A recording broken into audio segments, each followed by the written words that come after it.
महाराजांचं चरित्र साधारणपणे सारखे म्हणायला हरकत नाही. जर चरित्र भाग वाचलात तुम्ही दोघांचा तर दोघंही अक्षरशः दोघांचाही चरित्र भाग सारखाच आहे. तेव्हा आपण सुरुवात करूया.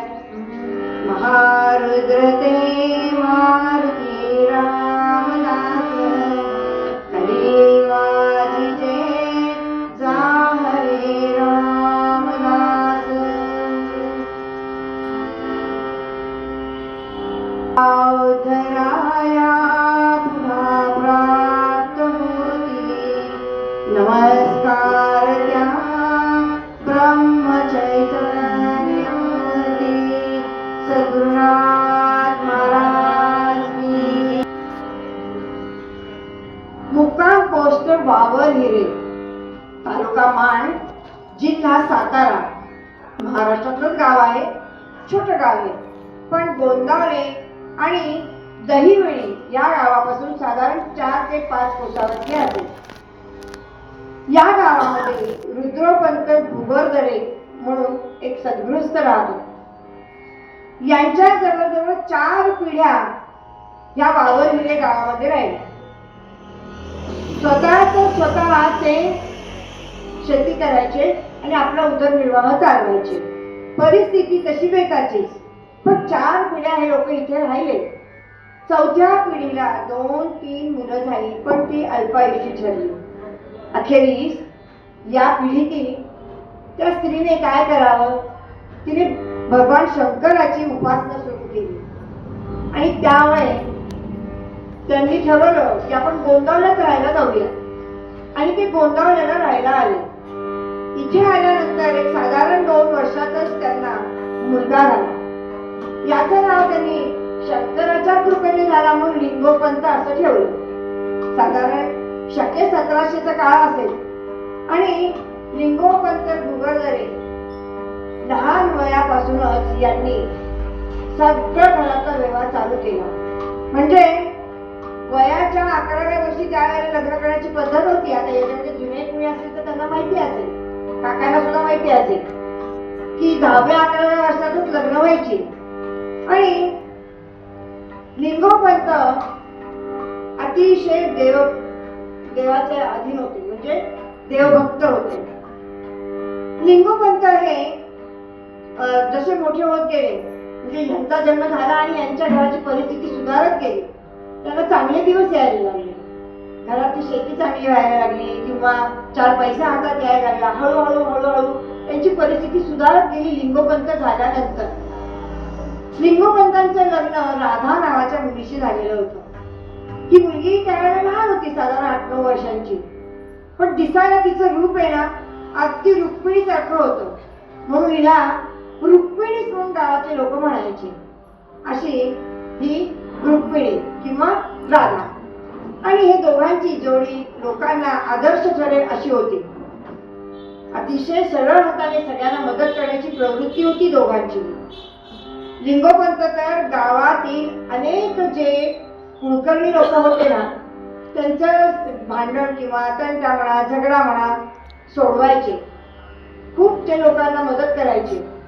त्यांच्यामधला कुठलाही भेदभाव न करता विचारपूर्वक कल्पकतेनं ते त्यांच्याचे भांडण मिटवायचे. असे हे लिंगोपंत होते. त्यामुळे ते अल्पावधीतच लोकप्रिय झाले. कारण अशी माणसं असणं फार गरजेचं आहे.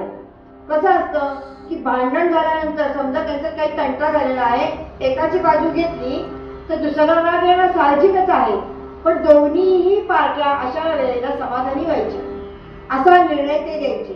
त्यामुळे त्यांचा प्रसार इतका झाला की लोकप्रिय झाल्यामुळे सरकारपर्यंत ती त्यांची बातमी गेली आणि सरकारने यांना काही जमिनी इनाम म्हणून दिल्या. तेव्हापासून लोक त्यांना लिंगोपंत इनामदार असं म्हणायला लागले. पंत तर होतेच, नंतर त्यांना लिंगोपंत इनामदार म्हणायला लागले.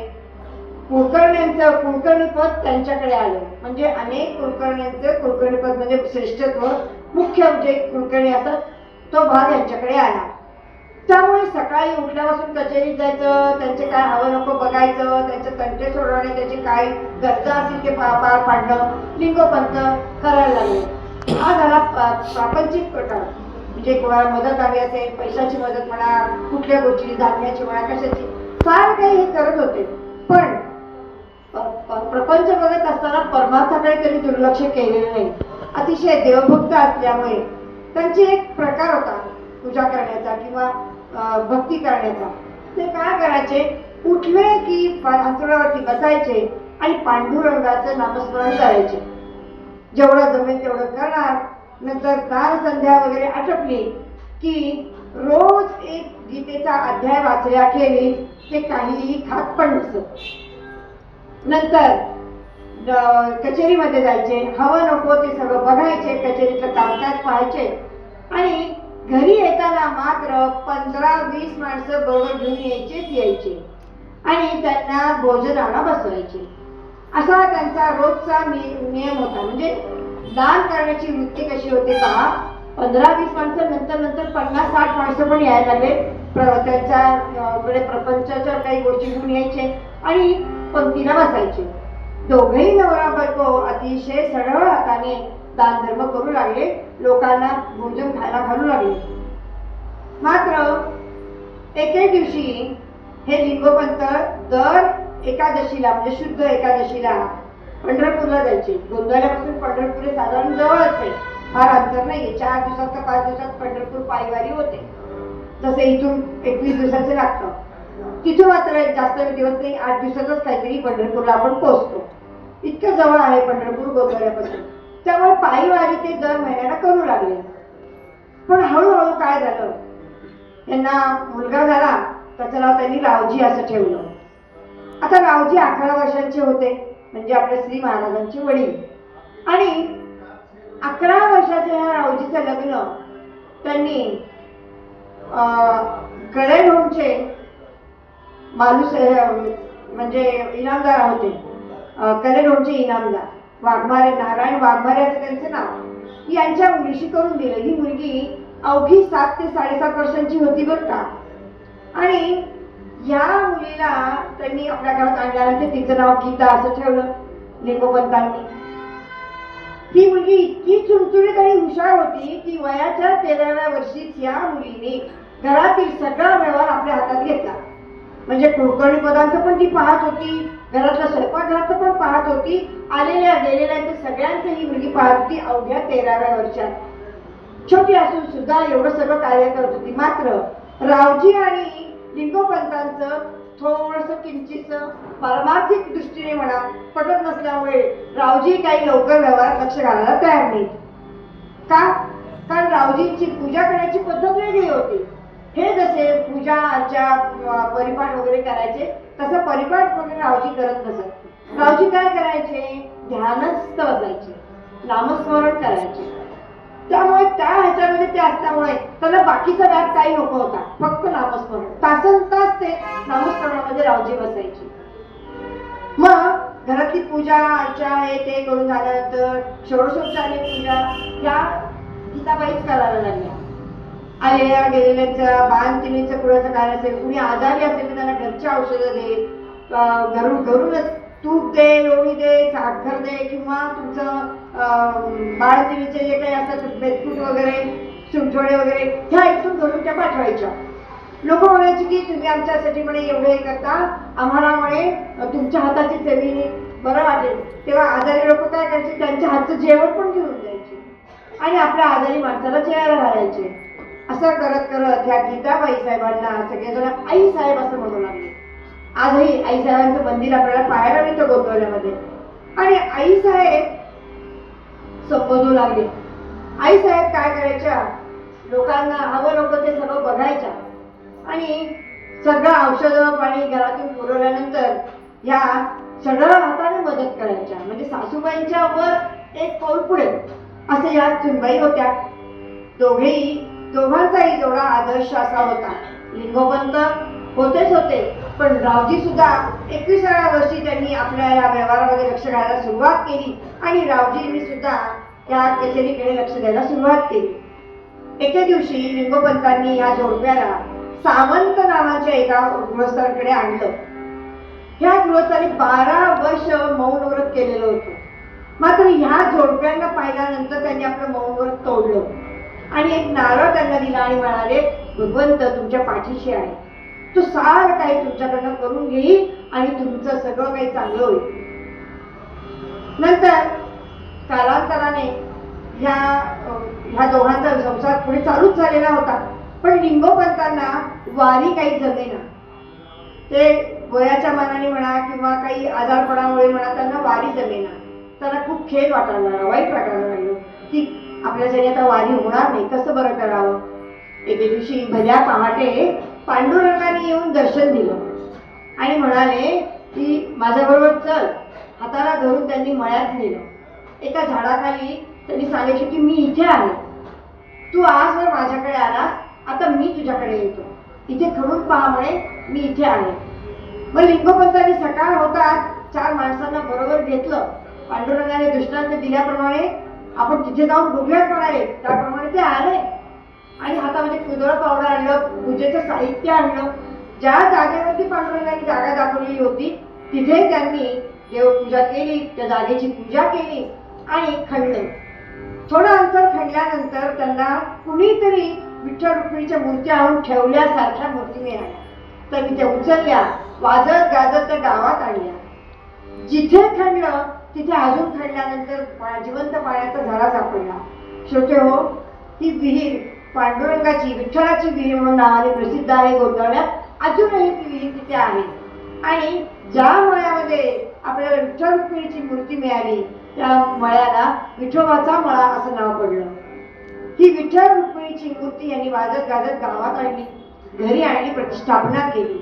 आता आई साहेबांना अजून एक काम वाढलं. षोडशोपचारे रोजची विठ्ठल रुक्मिणीची पूजा करायची. नामस्मरण तर चालूच होतं, कारण यांच्या माहेरी, आईसाहेबांच्या माहेरी त्यांच्याकडे रामाचं अधिष्ठान होतं. त्यामुळे सतत त्या श्रीराम म्हणायच्या. नामस्मरण त्यांचं रामाचं होतं. पण सासरी आल्यानंतर पांडुरंगाचं नामस्मरण होतं म्हणून त्या एकादशी करायला लागल्या. दर एकादशीला देवाची पूजा करायच्या. पण पांडुरंगाची मूर्ती जशी घरात आली तसं त्या षोडशोपचारे पूजा पण करू लागल्या. यथावकाश या गीताबाईंना दिवस राहिले आणि का कोणास त्यांना सारखाच वाटायला लागलं की दासबोध ऐकावा, दासबोधाचं वाचन करावं, सतत कानावरती ते पडावं. म्हणून सतत त्यांच्या घरामध्ये दासबोधाची पारायणं होऊ लागली. एके दिवशी म्हणाल्या, मला सज्जनगडावरती जाऊन रामदासांचं दर्शनच घ्यायचे. म्हणून त्यांना त्याही अवस्थेत त्यांना सज्जनगडावरती नेऊन आणलं आणि त्यांना आतूनच असं वाटायला लागलं की माझ्याबरोबर मारुतीराय स्वतः आहेत, माझ्याबरोबर मारुती आहेत, त्यांचे हस्त माझ्या डोक्यावरती आहे. त्याला सारखं जाणवायला लागलं की मारुती माझ्या बरोबर आहे आणि त्यामुळे त्यांच्या चेहऱ्यावरती एक प्रकारचं तेज यायला लागलं आणि अखंड त्या श्रीरामाचाच जप करू लागला. आणि एके दिवशी एक गृहस्थ आले, म्हणजे एक बैरागीच म्हणा. हा बैरागी चालला होता खरं तर काशीला. त्यांनी आई साहेबांना पाहिलं आणि बघितल्याबरोबर म्हणाले, अरे देवा, आपण तर इथेच लपलेले आहात. तर तो हिंदीतून म्हणाला कि आप तो यहाँ छुपे हो, आपका दर्शन मुझे हो गया, अभी मैं नहीं जाऊंगा काशी में, घरी जाऊंगा. आणि त्यांनी नमस्कार केला आई साहेबांना. का तर गर्भामध्ये काय आहे त्या बैराग्यांना कळलं आणि त्यांनी आई साहेबांना नमस्कार केला आणि ते सरळ काशीला पुढे जायच्या ऐवजी माघारी आपल्या गावी निघून गेले. एक प्रकारचं वेगळं तेज आई साहेबांच्या चेहऱ्यावर आलेलं होतं. जो तो त्यांना पाहून नमस्कारच करायचा, आई साहेब म्हणूनच नमस्कार करायचा, असं तेज त्यांच्या चेहऱ्यावरती आलं. माघ शुद्ध एकादशीचा दिवस मंगळवार होता. खरं तर 1745 म्हणजे 1855-56 दिवस असेल तो इसवी सन. आणि या दिवशी घरामध्ये एकादशी असल्यामुळे सकाळी उठल्यापासून काकड आरती, हरिपाठ झाला, भजन झालं, कीर्तन झालं, प्रवचन झाली, त्याच्यानंतर गीतेचं पठण झालं, सारं काही कार्यक्रम झाले. शेवटच्या माणसापर्यंत म्हणजे नोकर माणसांची काळजी करणाऱ्या आईसाहेबांनी सगळ्यांना फराळाचं दिलं. आपण थोडंसं खाल्लं. खरं तर लिंगोपंतांनी हिच्या आई वडिलांना आपल्यापासून लांब जायला नको म्हणून स्वार्थ बुद्धीने त्यांना तिच्या आई वडिलांनी इथेच बोलून घेतलं होतं गोंधळ्यात की तिचं बाळपण तुम्ही गोंधळ्यातच या.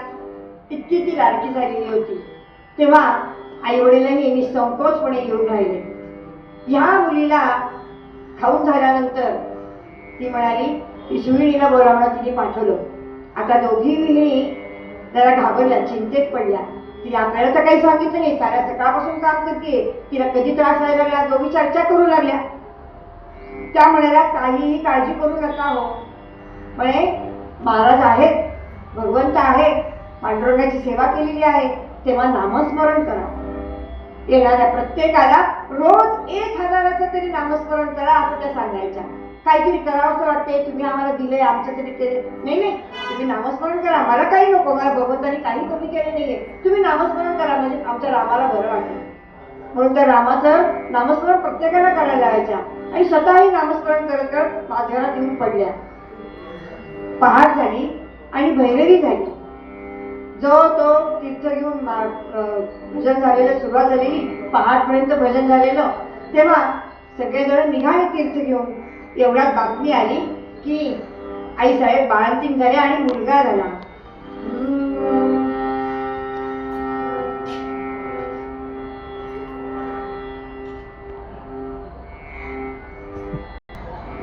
त्यांच्या रूपाने राम जय राम जय जय राम, श्री राम जय राम जय जय राम, श्री राम जय राम जय जय राम, श्री राम जय राम जय जय राम, श्री राम जय राम जय जय राम, श्री राम जय राम जय जय राम, श्री राम जय राम जय जय राम, श्री राम जय राम जय जय राम, श्री राम जय राम जय जय राम.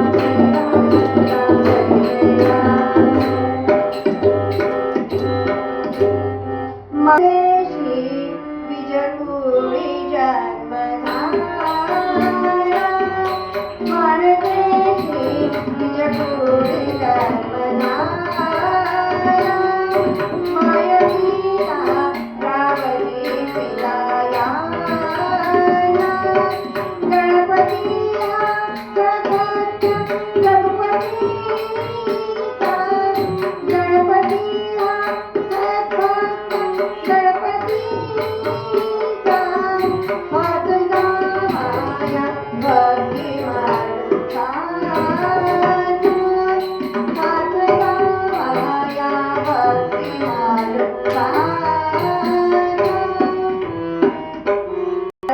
कळल्याबरोबर सगळ्यांना सुखवडा वाटण्यात आला आणि सगळ्यांना मोठा आनंद झाला.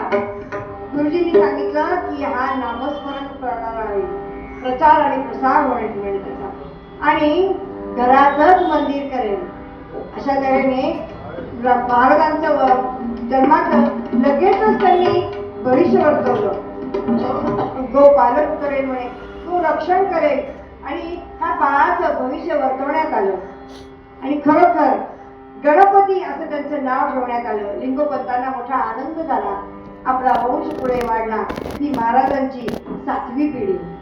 असं म्हणतात की भगवंत असू दे किंवा काही असू दे, पण 7 पिढ्यांपर्यंत देव त्या घराण्यात असतात. जसं मोरया गोसावींच्या घराण्यामध्ये मोरया गोसावींपासून शेवटचे म्हणजे चिंतामणी महाराजांपर्यंत, शेवटचे चिंतामणी महाराज म्हणजे त्यांच्यापर्यंत 7 पिढ्या गणपती राहिलेले त्यांच्या पिढ्यात, आणि पुढच्या पिढीने दत्तक विधान चालू केलेलं होतं. म्हणजे मंगलमूर्ती वाडा जो आहे म्हणजे आपलं मोरयाचं जे मंदिर आहे, इथे अष्टविनायकाचं दर्शन होतं. ह्या 7 पिढ्यांमुळे 7 पिढ्या इथे गणपतींनी वास्तव्य केलं, म्हणून अष्टविनायकाचं पात्रता आपल्या चिंचवडला आलेली आहे. तेव्हा कोंभाऱ्यामध्ये सुद्धा महाराजांनी आहे त्या आपल्या घराचं वास्तव्यामध्ये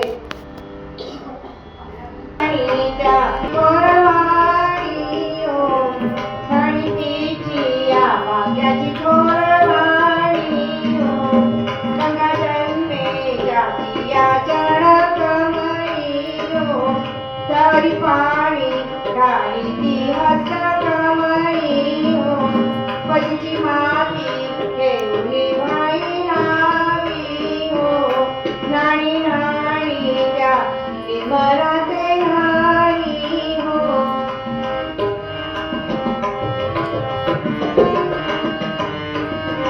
ज्याच्या स्नेहे जाळी सगळं दुरी ते आयुष्य सौख्य भरते हो ज्याच्याचे जावळाची करते हो ज्याच्याचे जावळाची करते हो नाणी नाणी त्याने मनाचे नाणी हो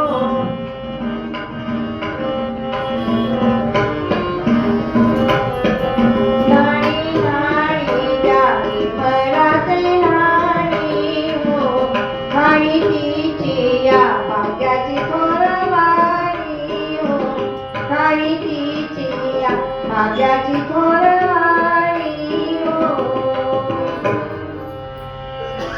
रोजच्या जेवणासाठी 1001 माणसं जेवायला बसतील अशी ताटं वाट्या भांडी आणि तांब्या चांदीची महाराजांच्या घरी होते.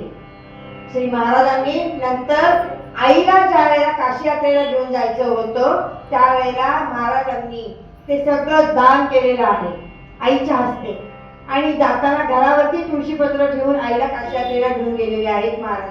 त्यामुळे महाराज जेव्हा पुन्हा आले तेव्हा विठ्ठलाच्या मंदिरात राहिले.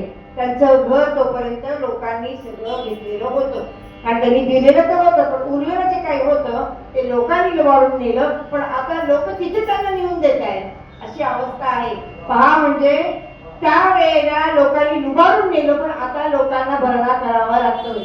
तेव्हा जे काही आहे ते जेव्हाच तेव्हाच फेडावं लागतं एवढंच लक्षात ठेवा. बरोबर आहे की नाही? जे आता आपण पाळणा घेऊया आहे संपूर्ण भारतभर प्रत्येक ठिकाणी श्री महाराज